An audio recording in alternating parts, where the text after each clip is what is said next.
Many people are not effectively answering God's call on their life because they are in a position of push or a position of pull. But if we want to experience the benefits of boldly walking in God's call on our lives, we must be in a position of...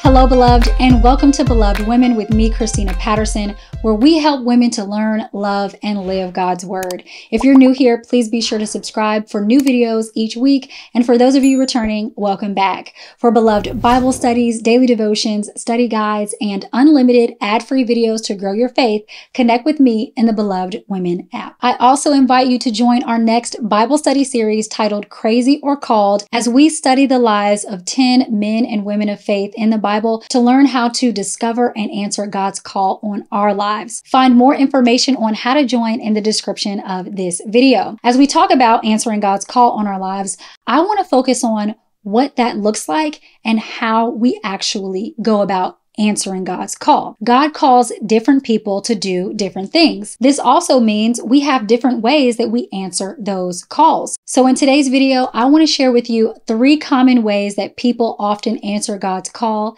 and the one way that is the best way to answer. The first common way that people answer God's call on their lives is in what I call a position of push.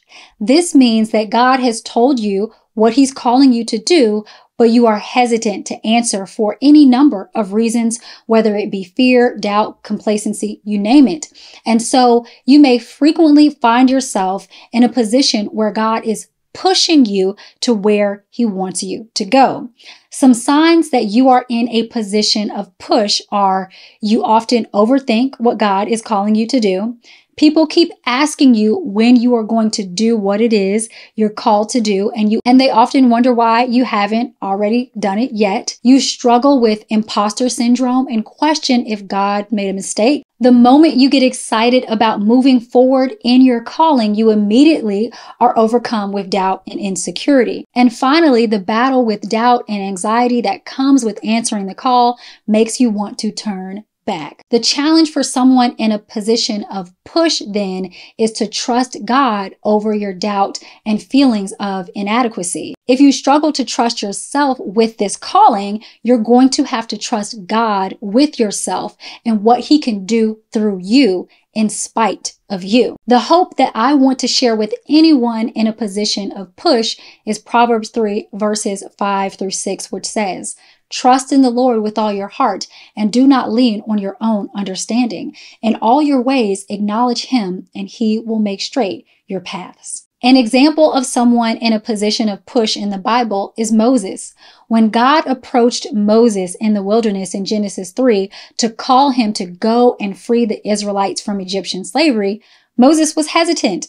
He didn't want to go right away. In fact, he and God have a pretty lengthy conversation about it. Moses was fearful, doubtful, and he just did not want to go. But for every excuse Moses gave, God had a solution. And although God does not take no for an answer, He really twisted Moses' arm and pushed him towards answering the call. Now, if you are in a position of push, it's often that your hesitation and indecisiveness are going to rob you of the peace and strength you need to move forward. The alternative is to trust God with your comfort zone and go where He tells you to go and do what He's telling you to do. Now, God is patient and gracious, and He will take the time to process and wrestle with us. But hopefully, as we mature in our relationship with Him, that wrestling becomes less and less because we've experienced that if God has called us to something, it's for our good and His glory. The next common way that people answer God's call on their lives is in what I call a position of pull. This is where God may or may not have revealed His call to you, but you are running full steam ahead to what you think it might be. And so God has to pull you back and get you back on track. He kind of has to reel you back in a little bit. You are a few steps ahead of God, and although your ambition is praised by the world, it is more important to be in alignment with God. Signs that you may be in a position of pull include: you always feel in a hurry for God to tell you what's next. You often leave projects unfinished because you are excited to move on to the next thing. Sometimes you start with much energy and excitement, but eventually you find yourself burnt out, or you feel like you are always putting more into a matter than what you are getting out. Someone in a position of pull is often in a rush because they are passionate about this calling, but may find themselves out of step with God's ultimate plan. It's important then to trust God with the mission, no matter what that looks like or how long it takes. Don't become so focused on just getting it done or getting to the end destination that you miss God in the journey. The hope I want to share with anyone in a position of pull is Proverbs 16 verse 9, which says, "We can make our plans, but the Lord determines our steps." An example of someone in a position of pull in the Bible is David. David was passionate about building a temple for the Lord, and he was about to go all in on this project. But it was not God's will for David to build this temple, but that his son Solomon would do it instead. So God sent the prophet Nathan to David to pull him back and let him know that the temple would be built, but not by him and not now. Now, David could have moved forward full steam ahead and just did what he wanted to do, but instead he praised God. He thanked God for the promise that the temple would be built, even if it wasn't him doing the building. David then ensured that his son had all that he needed when the time came to build the temple. If we're too busy rushing to what God has called us to do, we might miss when and how God is calling us to do it.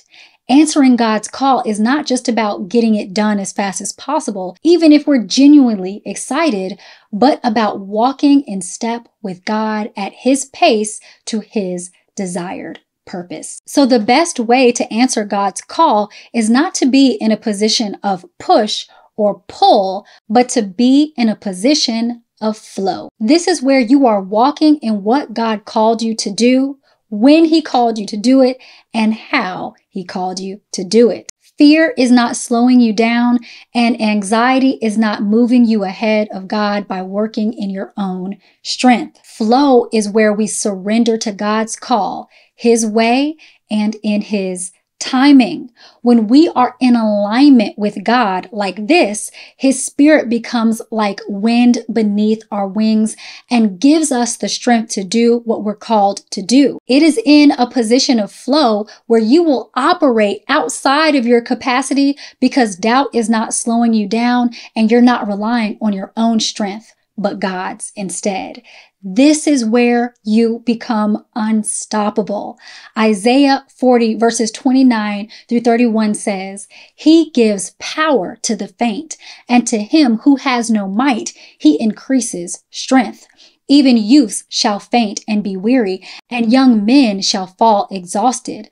But they who wait for the Lord shall renew their strength. They shall mount up with wings like eagles. They shall run and not be weary. They shall walk and not faint." God is fueling you as you surrender to Him. Often we struggle with effectively answering God's call on our lives because we're in a position of push or a position of pull. But if we want to boldly answer God's call on our lives, we need to be in a position of flow. If you are in a position of push, trust that God will give you the strength to fly. If you are in a position of pull, trust that God's strength will take you higher than your own.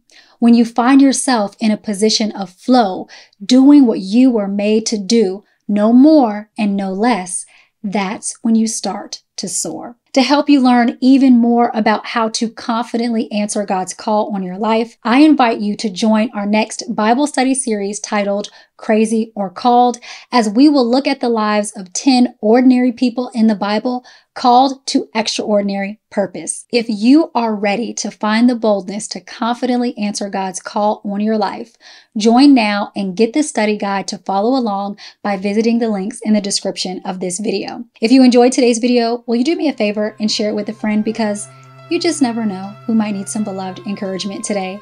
And for more beloved encouragement, be sure to download the Beloved Women app, available in the Apple and Google Play stores, for unlimited and ad-free access to Beloved Women Bible Study series, daily devotions, exclusive content, and videos to fill your soul.